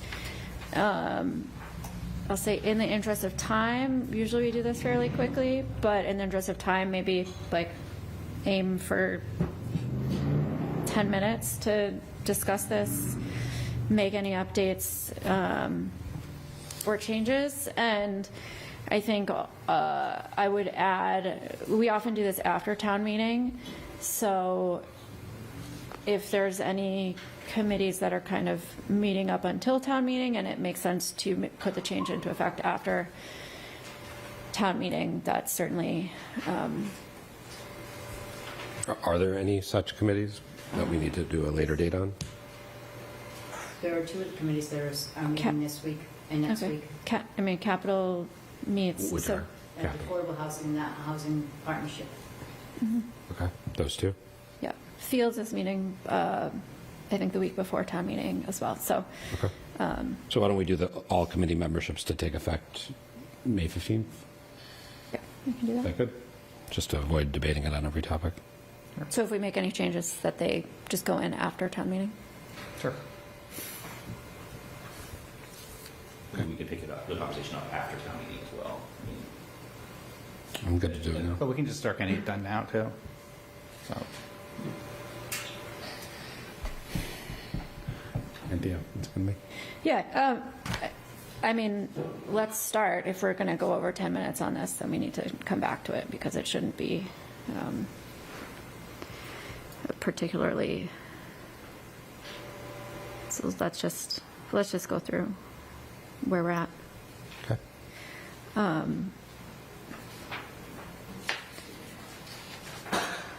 And I think the one, I don't know if it's even a preference I have, but I think typically the chamber has been the chair, Absolutely. so I can take that. Yep. Which one are you? Chamber? Oh, yeah. Are there any others that are just de facto that way? The pilot was the chair. I'm happy to help be the second on that, because I think the pilot for the hospital is due. It expires in June. Okay, yep. It's helpful to have a backup on that one because there's Even just scheduling. It took 3 or 4 meetings to get to done. So, but those are 2 that jump out for me, Anthea. that- Okay, yep. So is that Anthea and Michelle? I think for pilot, yes. I think for the Pilot, chamber is just Anthea and Michelle, and then the chamber is me. They call any of us anyway.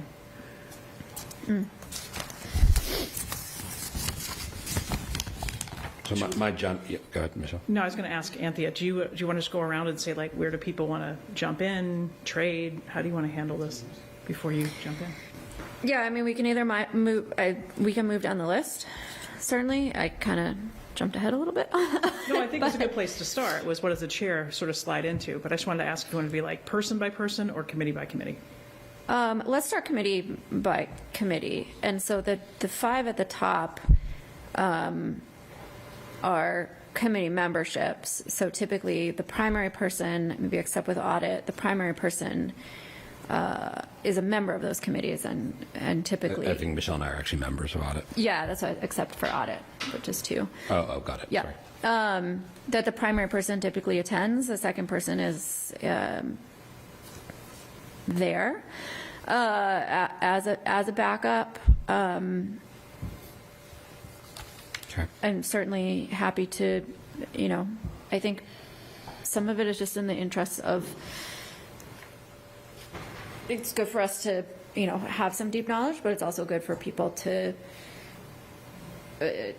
spread out a bit and increase the capacity of all of our members to have knowledge of different pieces. I would appreciate doing something new and different. Yeah, so I think there's value in that and spreading out, and I think it's good for this board and for the boards in question. I also think it makes sense to group things together logically, like, for example, land use, for example, capital and WCCP. You don't have to be, but I think it's helpful because there's often collaboration among them. Mm-hmm. Yep. Okay. So how are we doing this to Michelle's question? Oh, Go straight down? I think we can go straight down. I think that makes sense. Unless if there's like land use, capital WCCP, are there other groups that make sense to?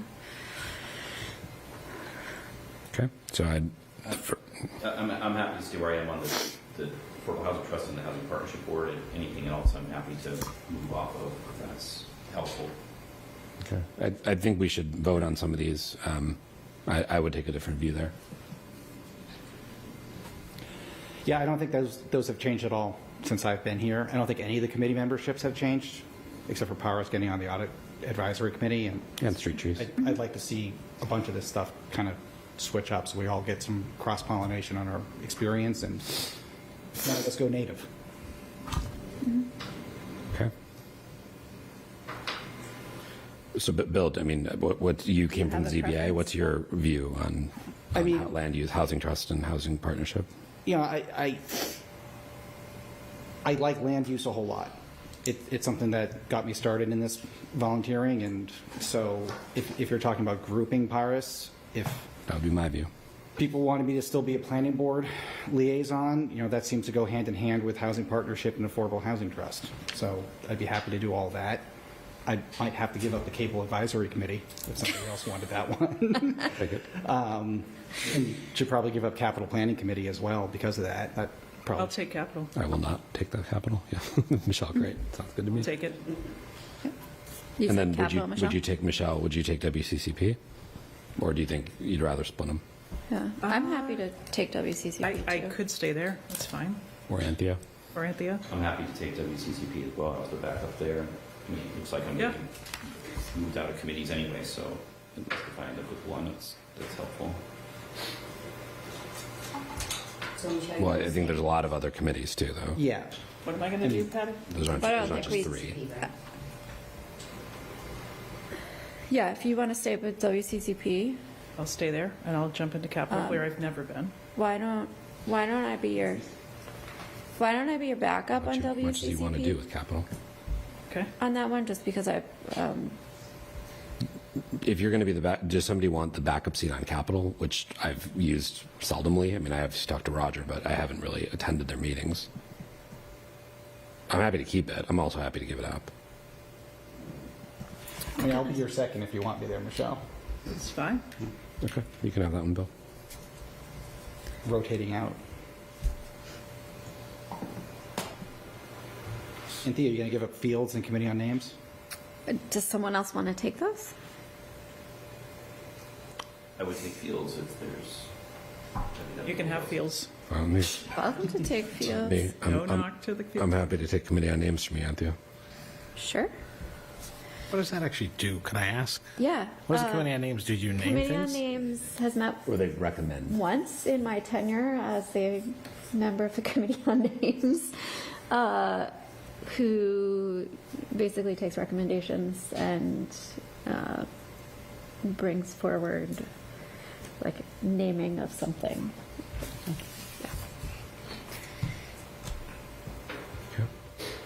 I think I'll keep retiree health insurance advisory committee. I don't think anyone's going to fight you for that, Michelle. I don't think I could give it up if I wanted to. Bill, are you going to keep cable or are you giving up cable? Isn't cable not meeting for 5 years? Probably. Or 7. Yeah.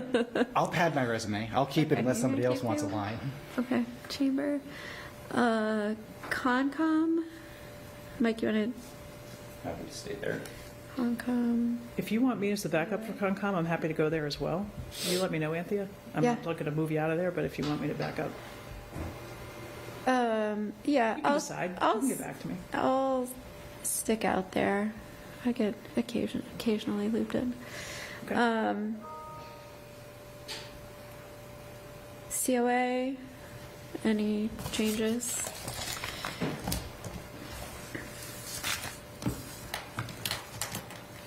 Nope. No. The DAC, anyone else want to be involved with the DAC? If you need, Anthea, if you need to assign, like, volunteer people, Yeah, feel you free. should. Yeah. You should just. I'm be happy like, to I need volunteer someone people. to take it. I know one of the members on the DAC through so I reach out to her from time to time, so I'm happy to keep that because it's an easy connection. Michelle, I think you should keep energy management, given the solar things. Happy to. Happy to keep trees. I'm happy to give it to someone else. Does anyone else want You want trees? it? I can do trees. Okay. It's all yours. It's a good group. Jumelage, Mike, you want to keep that? End up in Like, I want Saint-Germain-en-Laye? I'm going to Paris in May. Yeah. I might crash Saint-Germain. Seriously, It's when I'm there a in May. stop on their commuter rail. It's apparently very. I might go. It's apparently very nice, very upscale. Yeah. So it doesn't mean I can't go through liaison to get contact info. I didn't realize how close it was when But you were there, and I was I'm like, planning. I think I might go. Yeah, So yeah. Northwest, yeah. Okay. Planning, but you're going to keep planning? Do you want a backup for planning? I think there should be a backup for planning. Yeah. Shouldn't say do you want one. I think that's for the point. Were you There should be a volunteering backup. yourself as a backup Well, for planning? here's where I'm going with that, is not necessarily saying it should be me, though I'm happy to have it be me, Paris, Mike, anybody. But I think one thing we heard in, maybe it was conversation about Waterfield and just sort of kickoff and meetings and what's coming up, is that a select board liaisons to these projects, like large projects, whether it was, Converse, Waterfield, or the next one, that we should have. Maybe it's not the liaison role, Bill, but it's like when there's a kickoff with developer, with parking plans and the police, two of us should try to get to those meetings. And we should be having these meetings with all the boards, even if it's, one is the jurisdiction of planning, one is the jurisdiction of ZBA, one is the jurisdiction of whoever. Maybe we should just make sure that if there's two select board members, plus the chair, we should try to get two people in these kickoff meetings, just so that if we get questions, we know what's going on. So I think if Bill wants a backup, I'm happy to do it. I'm happy to give it to either of the gentlemen on the other side of the table as well. But I just think we should try to make sure that we can be up to date, because we're going to get questions, certainly Waterfield, from businesses and residents and parking. It's very, it's very public and noticeable, and the Chamber of Commerce is like in that building behind. So I don't care. Yeah. Somebody else want to raise their hand? I'm just trying to sell the role, not me for it. I'm happy to be backup on it. Okay. I That was agree a- with what you're saying, though. Breath of relief. So I was going to take it. Okay, retiree health insurance. You guys keep that. Is there a backup for that one, though? Because there's only one select board member actually on it. Correct. You could- I think we just threw you on it because we I were don't talking think it- OPEB at the yeah, time. I don't think it means anything. Right. To be clear, you can leave my name if you want, but it doesn't mean anything. Okay. I crossed you off and then circled you. Cemetery. I make a bad joke. No. I'm going to advise you not to. They actually have a comprehensive, Chris, you might want to follow up with them too on this. They actually have like a comprehensive fee schedule update. Yeah. Sorry, not to mix business with assignments, but we should get that from them and actually consider it. It will matter for revenue very much. Columbarium, expenses, capital investments. The numbers are There's a pretty lot. big, and these things are expensive, right? And so the numbers are pretty big, and they're done with their analysis. So you should, whether via Jim Chaddock or directly to the chair of the committee, we should just get the report. I mean, it could very well be, could be revenue that we need to count that isn't the 400K on transfer station. I think there's something coming out of it. I agree. There's plenty coming out of it, actually. Yeah, And we should try for to get sure. it for this FY27 exercise, even if it's not going to go until January. Let me send a note, LCCU. We should, and it reports into Bob Lavassi anyways, but we'll connect. Great. Yeah.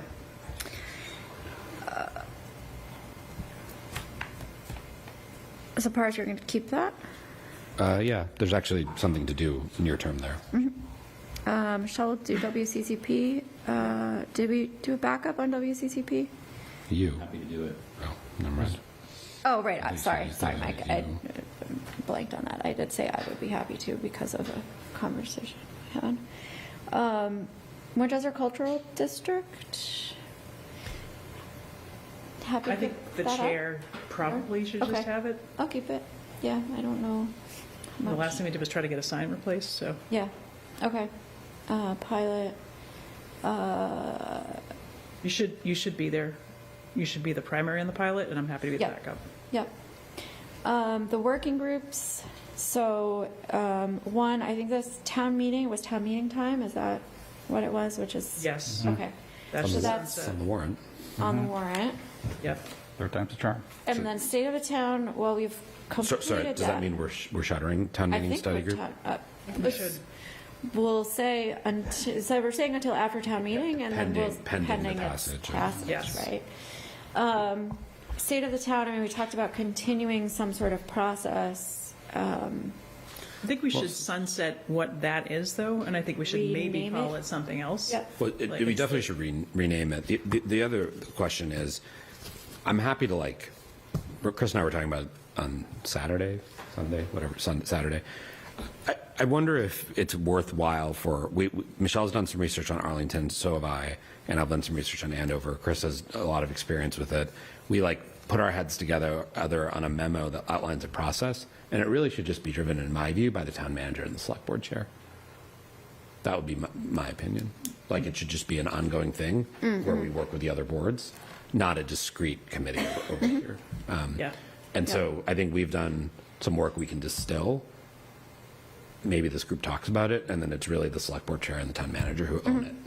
That would be, Probably. And I think that you think? the idea of having some of our at-large, residents come back once a quarter, twice a year, updates, whatever it is, ideas, progress towards some of the goals, I think isn't a bad way to report out, but it could be run through the chair and the manager in a meeting, in a town manager's convened meeting, or, with an update on the town revenue, town expenses. So I think that's right. And I think some of the commitments that we saw, Paris, would be really good to have before we go back to voters with an override question too.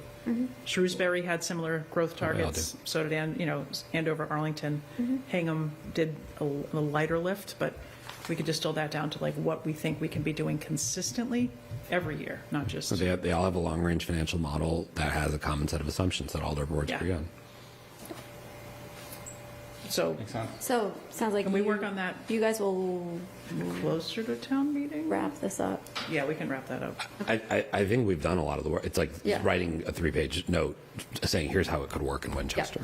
I think that'd be helpful. A couple options you could choose from. And then we'll sunset those. I think you can sunset the state of the town. Performance reviews. Do the two of you want to keep Just that, that or do one. you want should the chair have that? I think the Have chair. Well, agree. I think the question is also just your workload, but I agree. In concept, it's great for the chair to own it, but Yeah, we don't need to reinvent the wheel. Okay. And- So it's been invented. chair, vice chair, or what's the Yeah. answer here? Yeah. Okay. Sounds good. Yeah, I think that's how it works out this time. It's chair and vice chair. I think Bill, because he did the manager one, but when Yep. did Stacy left. When is her review due? The manager we're doing in September. Stacy, council's slightly different. But when Bill and I did this, you did the tool, we all did it, then we gave feedback, and we thought about, as we get on more of a pattern, at least with the manager, doing quarterly feedback with different members of the board.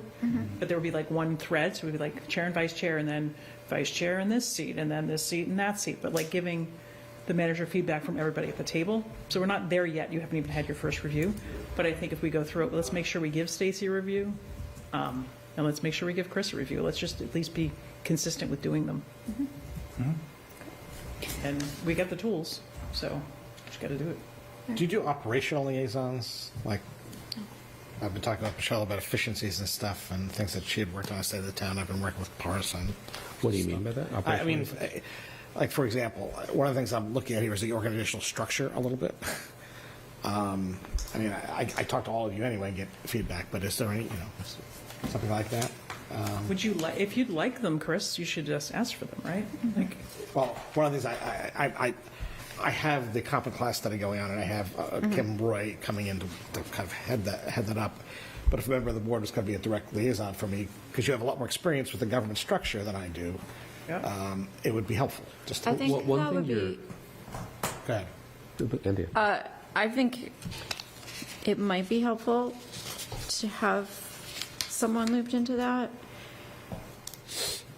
specifically in terms of the classification study. Yeah. So I have no deep knowledge of what that is, so I'll trust Anthea and Michelle's judgment. The broader question that's sort of underlying your question is, we always have ideas and we're constantly bringing them to staff. Certainly in the year and a bit I've been on this board, I haven't gotten a call from any of the town managers or the interim town managers to say, hey, I'm working on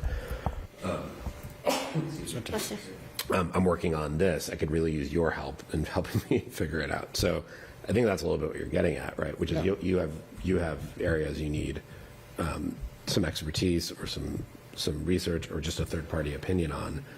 And I'll speak for myself. I'm always, if you think I could be useful in any area, I'm always happy to talk to you about it.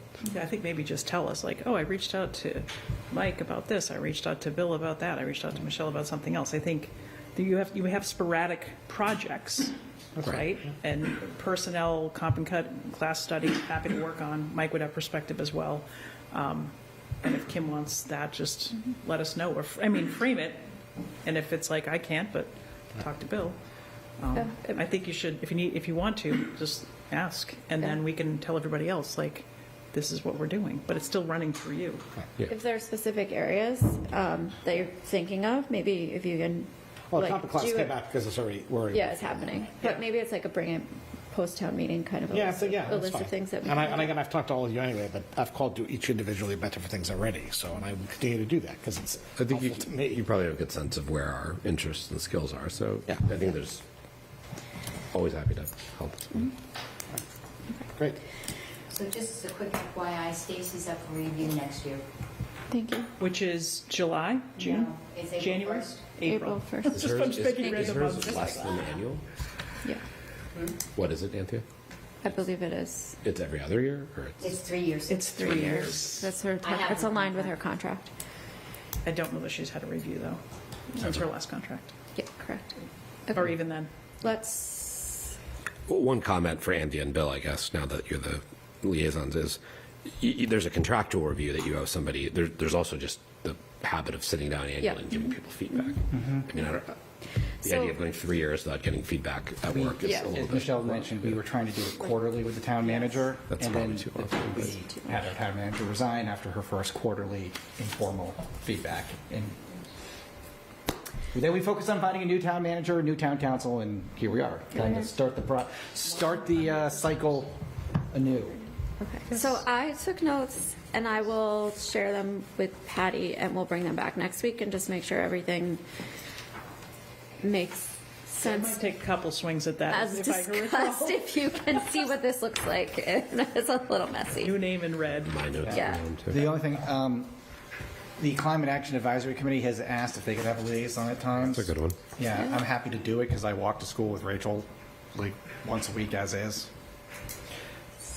We talk about CAC right now or in a moment. Is there anybody else we want to have a liaison to? That's the other question. Let's bring to our next meeting climate action and anything else that we might want to propose and talk about it. Talk about it then. I do think that creating this body that meets with FinCom and school committee is important because otherwise we should have some liaisons. But it'd be better to just do it in a joint meeting format every so often than having an official liaison. Yeah, but anything that gets that dialogue going more regularly and Well, I think benefit.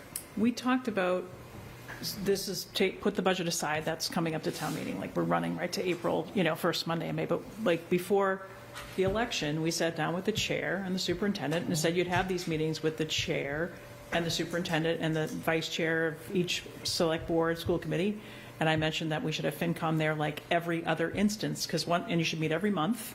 And and when you don't have FinCom there, you might talk about things like capital, DPW, sort of are the sidewalks being shoveled? Is the town support? Did the ambulance show up? Like the operational things that schools and town do together. And then either it's every month, but for the second half you bring in FinCom, or they come in every other instance, but that you meet on a monthly basis to talk about all things, of which FinCom has a seat at the table when you talk about budget, and you should decide what that frequency is. So I agree, a big group meeting makes sense, but it should be throughout the year to do so. Yeah. And, if Anthea can't make it, send somebody else in her stead, but it should be 2 people, subquorum of us, subquorum of schools, with FinCom there, just checking in.